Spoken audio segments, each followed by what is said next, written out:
If you want to go into freelancing as a Nigerian, there are some certain things you need to know and put into places so that you will not get fed up, frustrated, and drop it at the end of the day. Hello guys, my name is Mariam and welcome to my YouTube channel. In today's YouTube video, I'm going to be putting you through on things you need to know before going into freelancing as a Nigerian. So before you go into freelancing, you need to know that first, as many Nigerian portrays freelancing to be, freelancing is not a quick rich scheme. Like you cannot go into freelancing today and in the next 2 or 3 months you start cashing out as people think, like as people say it out there. Though freelancing, if you are very consistent with freelancing actually pays. I mean, it has a lot of rewards, but it is not as people portrays it out there that if you learn a skills today, start earning in the next 2 or 3 weeks. No, it is not like that. It goes beyond that. First thing you need to know before going into freelancing is that freelancing needs consistency. You need to be very consistent. You need to pick up a skills that you find interesting, or that you know that at the end of the day you're going to end up falling in love with this particular project. Don't just learn a skills because people are learning it. Don't just learn a skills because it is all over the internet. People are saying, don't go into skills because people are going into it, or you see a lot of people talk about the skills on the internet.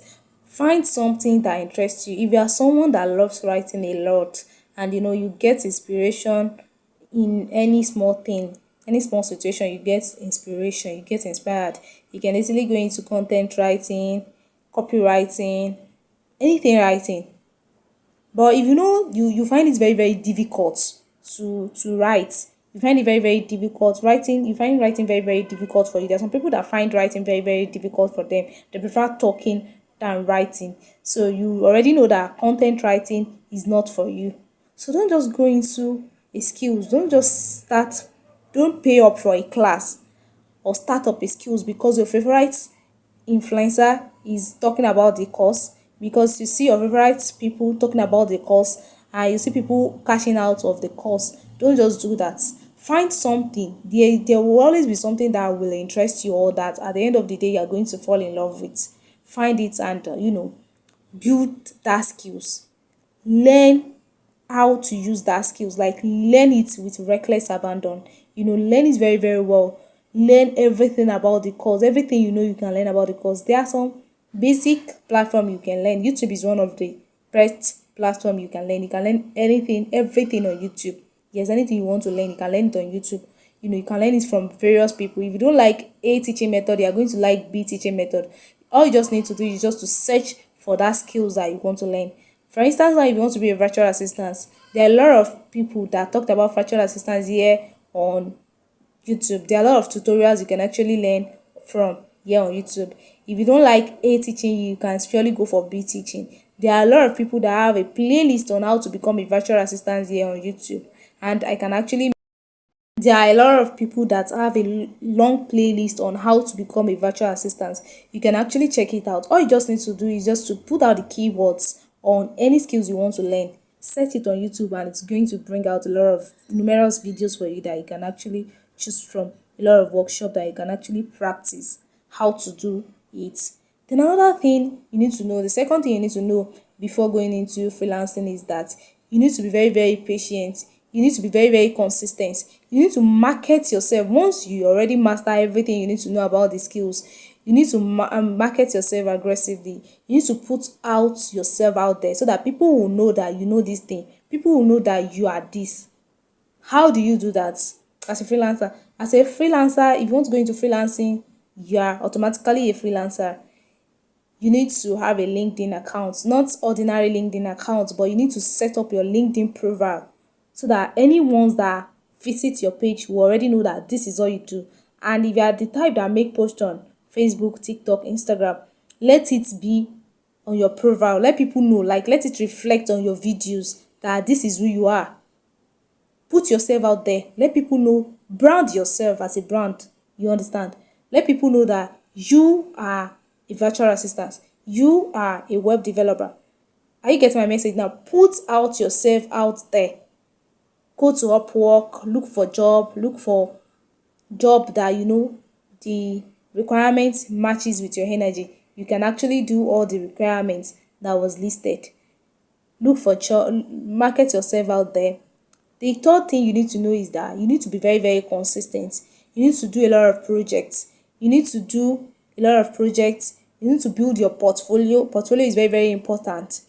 You need to build your portfolio. Another thing you need to know is that, feel as I've said earlier, put yourself out there. Let people know what you do. Set up your LinkedIn profile. Use some certain keywords. There are some certain keywords you need to use on your LinkedIn profile so that when people search for, let's assume you are a virtual assistant, there are some certain keywords you need to use on your LinkedIn profile so that when people search for virtual assistants on YouTube, it automatically bring out your name as part of those people that it is going to bring out. Then when they get to your profile, when they visit your profile, first thing a potential client needs to see is your portfolio. So you need a very good portfolio in any niche you are going into. You need a very strong portfolio, and you need to attach the link of your portfolio to your LinkedIn profile, Facebook profile, blah blah blah. So you need a very good portfolio. The third thing you need to know is that virtual assistant is not a freelancing. The next thing you need to know that is that the next thing you need to know is that freelancing is not a scheme where you can quickly get rich. You can have a strong portfolio, have a strong profile, and still not get invitations. What you need to do is you have to send out cold emails to potential clients. You need to reach out to brand yourself. You need to let them know what you do. You need to send out cold emails to them, let them know what you do. And it is totally okay to get rejected. It is totally okay for you to send 1,000 proposals and you did not get any feedback from the 1,000 proposal. It is actually very, very fine. You're not going to be the first person and you're definitely not going to be the last person. It's actually very, very fine. Rejection is allowed, but you don't want that rejection to overcome your potentials. You need to do better.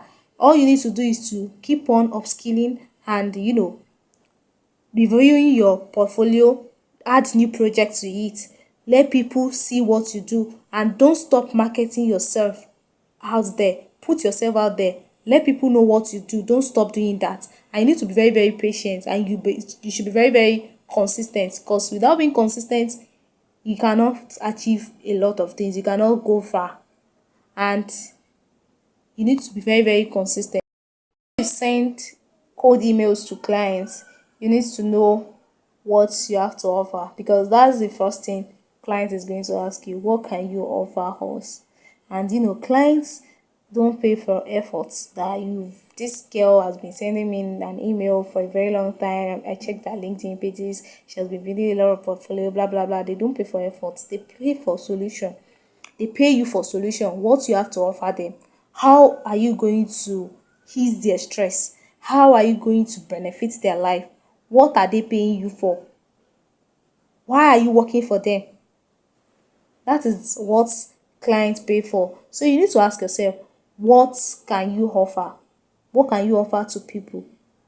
How can you be of help? So they pay for solution, not your effort. Then the next thing you need to know about freelancing is that you don't have a fixed salary. Yes, so you need to track your expenses, you need to track your income, you need to save up for money for dry season, because there are some times that projects will be very, very slow, so you need to track your expenses. Yes, you need to do that. So now that you know everything it takes to become a freelancing, are you still interested? So comment below. Let me know if you are still interested in becoming a freelancer. Though it is a very, very rewarding journey. It is something you are going to find very, very interesting, but you just have to put in the effort and the energy and the work. If you are still interested in you just in what it takes to become a freelancer. So are you still interested in becoming a freelancer? So freelancing is very, very rewarding. Yes, you just have to be dedicated. You have to be very, very consistent. You have to know your worth. You have to know what you can offer, because there are a lot of clients out there. There are some clients that is going to delay your payment, so you have to set your clear terms before working with anybody. Let them know your terms and condition, because you're actually a freelancer. You can work on your own terms and condition. You can work on your private projects. Just add value to yourself. Place a value on yourself by upskilling. So if you find this video helpful, don't forget to like, comment, share and subscribe. Thank you for watching. Bye.